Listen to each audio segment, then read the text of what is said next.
کربلا کی خاک پر کیا آدمی سجدے میں ہے، کربلا کی خاک پر کیا آدمی سجدے میں ہے، موت ہو چکی ہے رسوا زندگی سجدے میں ہے۔ وہ ایک سجدہ جو علی کا بچ رہا تھا وقت فجر، وہ ایک سجدہ جو علی کا بچ رہا تھا وقت فجر، فاطمہ کا لال شاید اب اسی سجدے میں ہے۔ سن 35 ہجری یہ مدینہ ہے، خاکی گلیاں، خاموش در و دیوار، اور ہواؤں میں بس ایک ہی سوال بکھرا ہے کہ ہم بکھرے کیوں۔ یہ وہ دور ہے جب امت محمد فتنوں کی زد میں آ چکی ہے، محبت، خلافت اور وحدت سب زخموں سے چور چور ہے۔ مدینہ کی فضا میں بے چینی ہے اور ایک سازش پروان چڑھ رہی ہے۔ یہ سازش نکلتی ہے مصر، بصرہ اور کوفہ سے۔ حضرت عثمان بن عفان رضی اللہ تعالیٰ عنہ بوڑھے ہو چکے ہیں، چہرے پر نور، ہاتھوں میں قرآن اور دل میں امت کا درد لیے ہوئے، مگر افسوس چند فتنہ پرست گروہوں نے قرآن پاک کی تلاوت کرتے ہوئے آپ کو شہید کر دیا۔ حضرت عثمان غنی کی شہادت کے بعد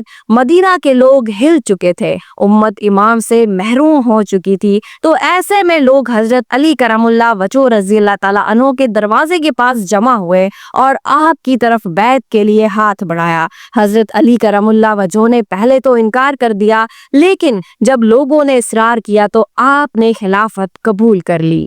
حضرت امیر معاویہ رضی اللہ تعالیٰ عنہ ایک صاحب حکمت، تجربہ کار گورنر جو شام پر برسوں سے حکومت کر رہے تھے، انہیں خبر ملی کہ حضرت عثمان رضی اللہ تعالیٰ عنہ شہید کر دیے گئے ہیں اور قاتل مدینہ میں آزاد پھر رہے ہیں، تو انہوں نے حضرت علی رضی اللہ تعالیٰ عنہ کی بیعت کرنے سے انکار کر دیا اور کہا پہلے قاتلوں کو سزا دو پھر ہم ہاتھ بڑھائیں گے۔ حضرت علی رضی اللہ تعالیٰ عنہ کا جواب تھا جب تک حکومت مستحکم نہیں ہو جاتی قاتلوں کو پکڑنا فتنے کو اور بڑھانا تھا۔ یہ وہ لمحہ تھا جب دو سچے حق پرست اور دو عظیم صحابہ ایک ہی مقصد کے لیے الگ الگ راستے اختیار کر چکے تھے۔ دونوں کا مقصد امت کی بہتری تھا، مگر راستے الگ الگ ہو چکے تھے۔ وقت کا پہیہ آگے بڑھتا ہے اور امت کا زخم گہرا ہوتا جا رہا ہے۔ مدینہ پیچھے رہ گیا اور اب نگاہ بصرہ، کوفہ اور شام پر مرکوز ہے، جہاں ایسا کھیل شروع ہو چکا ہے جس کا انجام کربلا ہے۔ عراق اور شام کی سرحد پر جنگ صفین ہوتی ہے، جس میں دو لشکر آمنے سامنے ہوتے ہیں، ایک طرف حضرت علی رضی اللہ تعالیٰ عنہ کا لشکر اور دوسری طرف حضرت معاویہ رضی اللہ تعالیٰ عنہ کا لشکر۔ یہ جنگ دو مسلم لشکروں کے درمیان تھی، لیکن فتنہ پروروں نے اس میں ایک ایسی چنگاری ڈالی جس نے سینکڑوں مسلمانوں کو نگل لیا۔ کئی دنوں کی خون ریزی کے بعد جب حضرت علی کرم اللہ وجہہ کا لشکر غالب آنے لگتا ہے تو حضرت امیر معاویہ کے مشورہ کار عمرو بن عاص نے کہا کہ فیصلہ اللہ کی کتاب سے کرو۔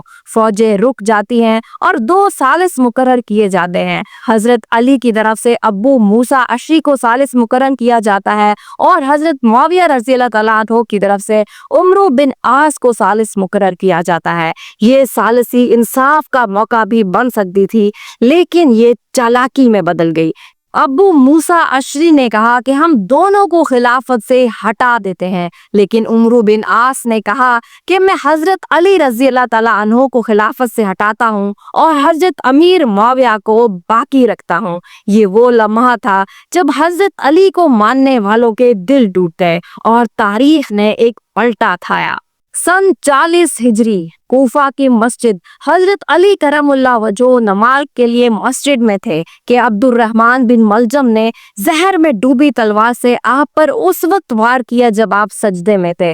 زخم اتنے شدید تھے کہ حضرت علی کرم اللہ وجہہ 2 دن کے بعد شہید ہو گئے اور ان کی شہادت کے بعد ان کے بیٹے حضرت حسن رضی اللہ تعالیٰ عنہ کے پاس خلافت آئی، لیکن امت کے اتحاد کے لیے حضرت حسن رضی اللہ تعالیٰ عنہ چند ماہ بعد ہی خلافت سے دستبردار ہو گئے اور حضرت امیر معاویہ رضی اللہ تعالیٰ عنہ سے صلح کر لی۔ اسلامی سلطنت کا مرکز اب دمشق ہے اور اس کے تخت پر بیٹھے ہیں حضرت معاویہ بن ابی سفیان۔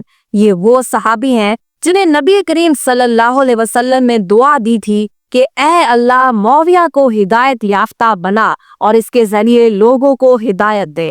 لیکن یہ وہ وقت ہے جب بڑھاپے نے دروازہ کھٹکایا اور ایک فیصلہ اسلامی تاریخ کا دھارا بدلنے والا تھا۔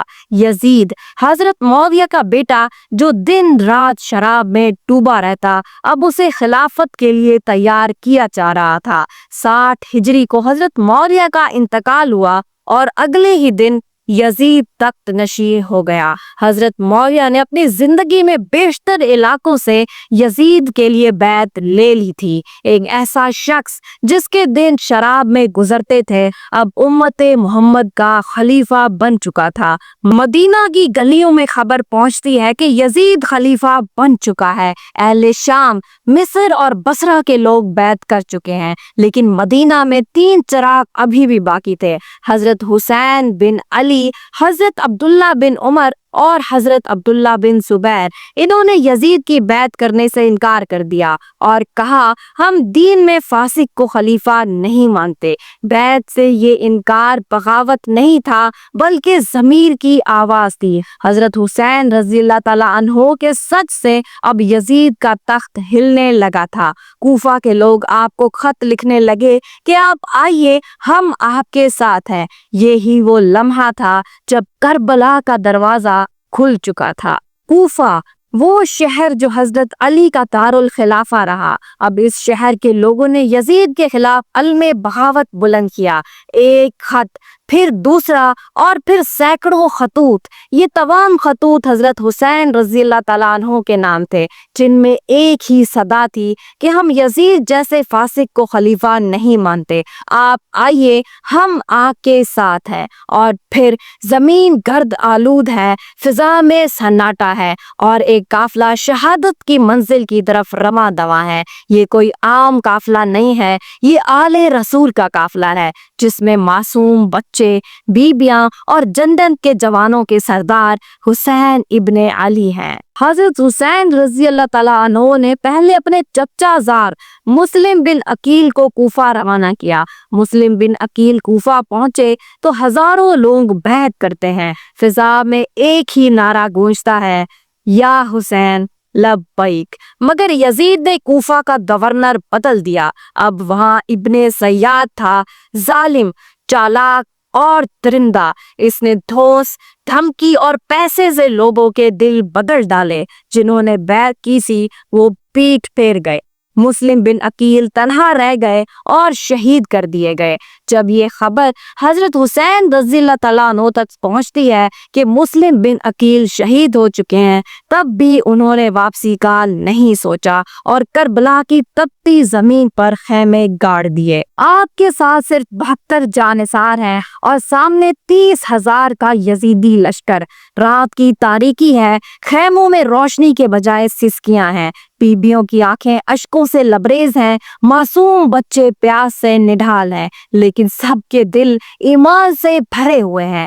حضرت حسین رضی اللہ تعالیٰ عنہ خیمے سے باہر آئے، تمام اصحاب کو بلایا اور فرمایا، یہ دشمن مجھے چاہتے ہیں، تم سب واپس جا سکتے ہو، میں تمہاری بیعت ختم کرتا ہوں۔ لیکن جواب آیا، اے فرزند رسول، ہم آپ کو تنہا نہیں چھوڑیں گے، ہم جئیں گے تو آپ کے ساتھ جئیں گے اور مریں گے تو آپ کے ساتھ مریں گے۔ حضرت حسین رضی اللہ تعالیٰ عنہ نے فجر کی نماز پڑھائی اور دعا کی۔ تمام چہرے شہادت کی مسکراہٹ لیے ہوئے تیار ہو گئے۔ 10 محرم الحرام 61 ہجری، دن چمکتا تھا مگر زمین سیاہ ہو چکی تھی۔ حضرت حسین رضی اللہ تعالیٰ عنہ نے اپنے ساتھیوں کو ایک ایک کر کے رخصت کیا اور سب شہید ہوتے گئے۔ علی، اکبر، عباس، قاسم اور پھر حسین تنہا رہ گئے، زخموں سے چور، دل میں امت کا درد، لبوں پر صرف ایک ہی صدا، اے اللہ تجھ پر بھروسہ ہے۔ یزیدی فوج نے نواسہ رسول کو سجدے میں شہید کر دیا۔ شہادت کے بعد خیمے جلائے گئے، بیبیوں کو قید کیا گیا اور اہل بیت کو بازاروں میں ننگے پاؤں پھرایا گیا۔ یہ وہ دن تھا جب آسمان نے بھی خون برسایا، زمین نے بھی سسکیاں لی اور امت نے نبی کے نواسے کا خون اپنے ہاتھوں سے بہا دیا۔ آیا نہ ہوگا اس طرح حسن و شباب ریت پر، آیا نہ ہوگا اس طرح حسن و شباب ریت پر، گلشن فاطمہ کے تھے سارے گلاب ریت پر۔ سن 64 ہجری یزید کی عمر جب صرف 37 سال تھی، 3 سال تک پر بیٹھنے کے بعد یزید کو بخار ہوا، بدن سوج گیا اور زبان سے بہکی بہکی باتیں کرنے لگا، اور اسی حالت میں یزید کی وفات ہو گئی۔ کہانی بس اتنی سی ہے، یزید تھا حسین ہے، کہانی بس اتنی سی ہے، یزید تھا حسین ہے، ایک پل کی تھی حکومت یزید کی، صدیاں حسین کی ہے، زمانہ حسین کا ہے۔